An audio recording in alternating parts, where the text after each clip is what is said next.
So Grace, thank you so much for making time to share your insights into the future of leadership. But before we go into the future, would you mind sharing a little bit about your own backgrounds? Where did you grow up? I was born in Johannesburg, in Hillbrow, which is an area that nobody goes to anymore. I was born in 1965. My dream career when I grew up, I don't know if I had a dream career, but I always wanted to make the lives of employees and unheard people better. I always wanted to do that. I was always vehemently against authority and executive parkings and leather chairs and all of those things. I don't really know why. Maybe I was just a rebel, but I wanted to make a difference, and I always knew that I wanted to lead. I don't ever know if I wanted a career besides the usual confusion. When you just finish high school, I wanted to be in hotels. I wanted to be a psychologist, a teacher, and a lawyer. And I think now I'm a little bit of all of those things. The turning point in my career, I think there's been many turning points, but definitely my Ocean Basket career and opportunity.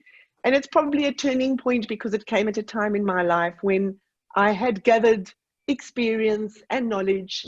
I had fallen down and bashed my head many times. I was well into my late 40s. And I do believe that you do need years under your belt for certain jobs. And my belief is that leaders, the biggest experience they need is life experience. And then the last question, what drives me today? Sure, what drives me today? Opportunity. I'm driven by opportunity. The opportunity to turn the workplace into a more adult and agile and fulfilling place for employees and employers. I'm driven by disruption. I don't believe in the employee-employer relationship. I'm driven by the opportunities that South Africa provides. You can really try anything. There are very few barriers to entry. And I get a huge kick out of seeing people fulfill their dreams. So that's what drives me. And Grace, looking back at your early days, can you tell us who inspired you, or maybe what inspired you? Oh, I've been inspired by many things. In a funny way, I was inspired by some leaders in my life who were not great, and they inspired me to do different things. My current leader, the founder of Ocean Basket, Fats Lazaridis, has been a great and important inspiration in my life. Obviously, you know, you're going to ask any South African. Nelson Mandela was a great inspiration. I mean, I was born in apartheid South Africa, and to go through that whole process and eventually stand in line with everybody of this country to vote was a huge inspiration. The transformation of South Africa and the fighting spirit that led to eventually the collapse of South Africa has been a huge inspiration. Absolutely. And Grace, looking into the future, and I know it's a big question, but what does the future of leadership mean to you? Well, first of all, I truly believe that leadership is becoming a skill in itself. I think the days of, well, you know, you were a great accountant and then you became the CEO, or you were a great lawyer or a great mechanic and then you become a leader, I think that those days have to end. Leadership is a skill in itself, and it's going to be a career, and we need to pay attention to it. And there's not really many places where you really learn about leadership. Yes, there's lots of courses, executive leadership programs and those things. But I think it needs to become a focus. My dream is to have a leadership type school where you start to bring in people who are already teenagers.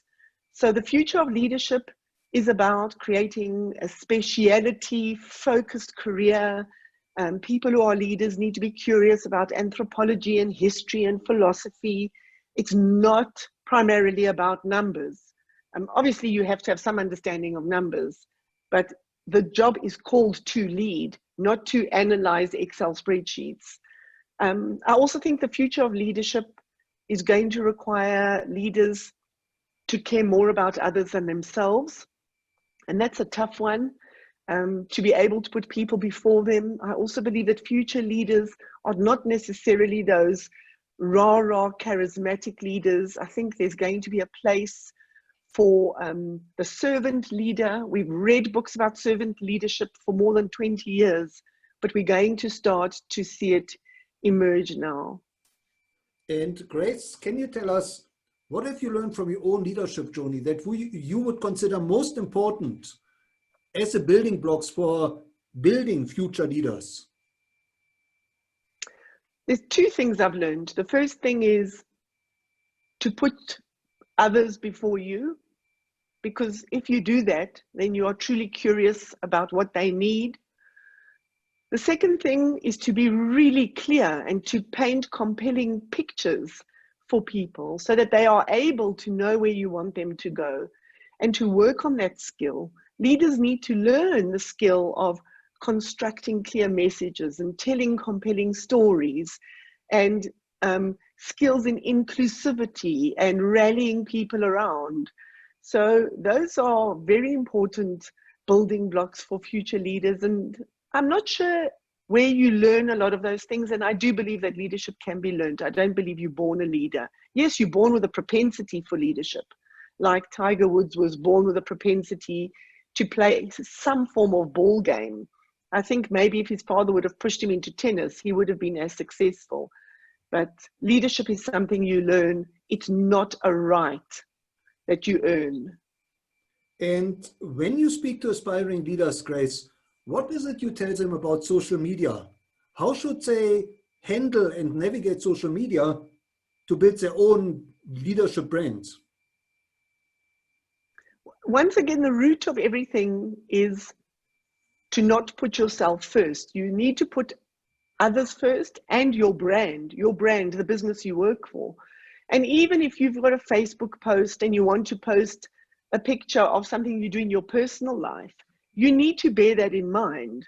So, you know, if you work, let's say, in an environment with a large number of manufacturing staff who are not high income earners, it's not really appropriate to post pictures of your Spanish holiday on the aeroplane flying business class. And I've seen a lot of senior leaders do that, take a picture of themselves in business class. And it's not to say they don't deserve it, of course they do. But you've got to be very considered about what messages you're putting out. So social media should be about adding value to those who are reading it and promoting your brand. And as much as possible, doing that with stories and with evidence. So instead of saying we are great, to rather post a story that shows greatness.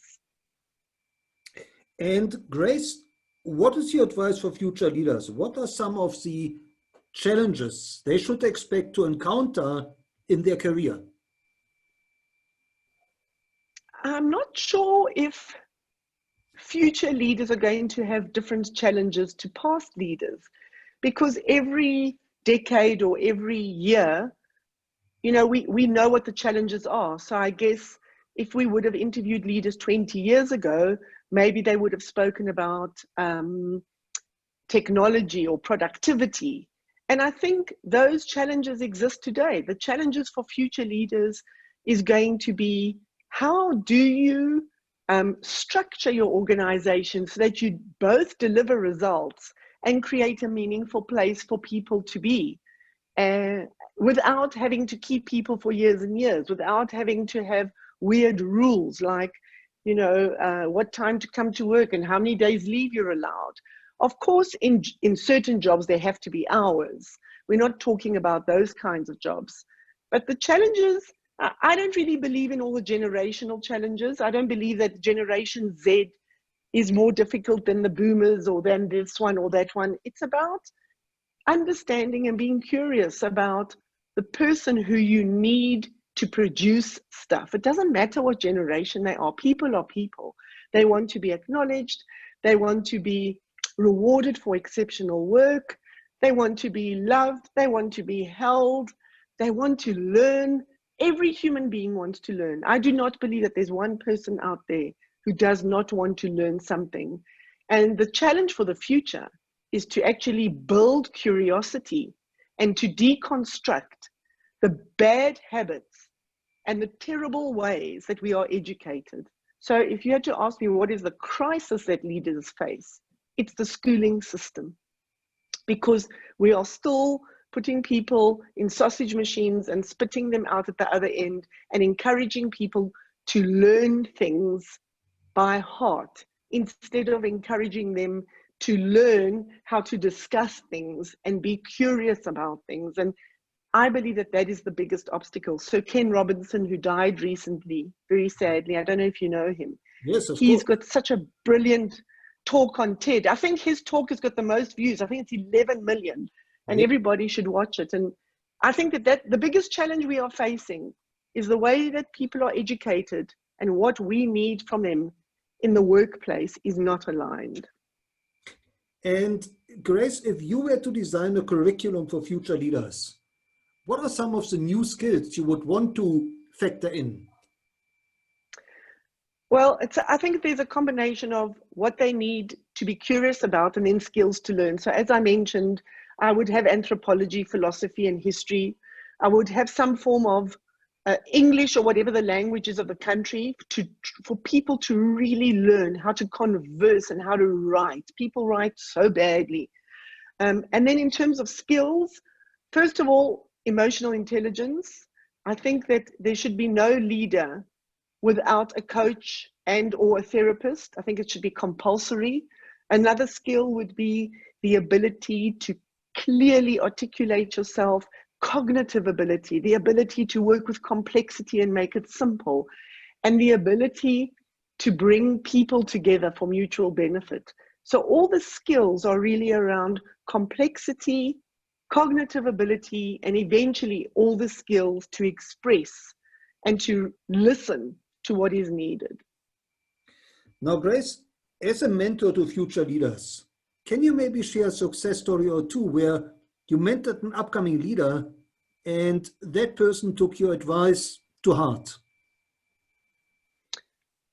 I think I've got a few stories of people who have followed their dreams, not necessarily gone into leadership roles, but we also know that we are all leaders of our own lives. So when I had my own business specializing in employee engagement and leadership, there was a lovely young chap who worked for me. And he was a terrible project manager. Oh, he was just all over the place. And the one day I was so curious, and he was a fantastic kid.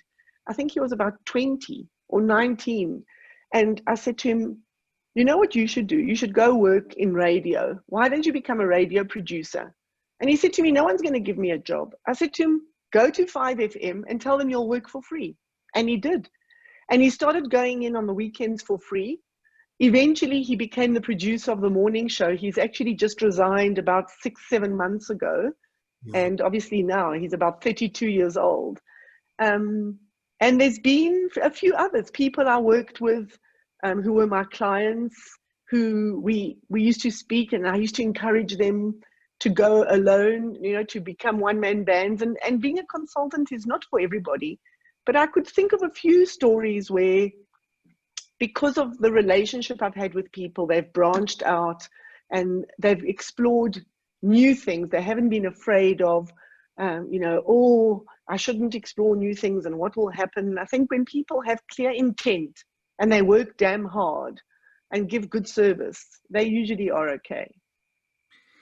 And Grace, looking back over your leadership journey and maybe your learning journey, who are the kind of role models that you would recommend future leaders should study and learn from? Sure. Look, I think you need to learn from a variety of leaders. I also believe that leaders should learn from other leaders. There are a lot of incredible people out there who teach leadership and they are not leaders, but you can learn from them. So Simon Sinek, for example, yes, he's probably a leader of people in his company, but there is a lot of valuable sort of information that he puts across. Then if you look at leaders, it's everybody from Steve Jobs to Elon Musk, who are more thought leaders, but in their own way, look at what they built. No. There's been religious leaders. We spoke earlier about King Shaka. I think we learn from a variety of people, and not necessarily to learn from formal leaders, but to just be curious about the people around you who make an impact of sorts. Right. And Grace, how can our listeners connect with you, and where should they follow you? Oh, well, I am on LinkedIn. So anyone is welcome to connect with me there. I do Twitter a little bit. I usually use Twitter to complain when people don't answer me. I've got a Facebook page, but LinkedIn is probably the best platform. And last but not least, is there one piece of advice that you would really like to convey to future leaders that they should implement in their own leadership? The one piece of advice, and it's not easy, is work on believing that it is not about you. Your role in the workplace, in society, when you're a leader, so a leader of a company or of a brand, is to put others before you. And that is not an easy thing to do. Get a coach, get a therapist, and work on you before you start anything else. Well, Grace, thank you so much for sharing your insights and your wisdom into the future of leadership, and reminding us that we should all put others in front of us. Thank you. Thanks for having me.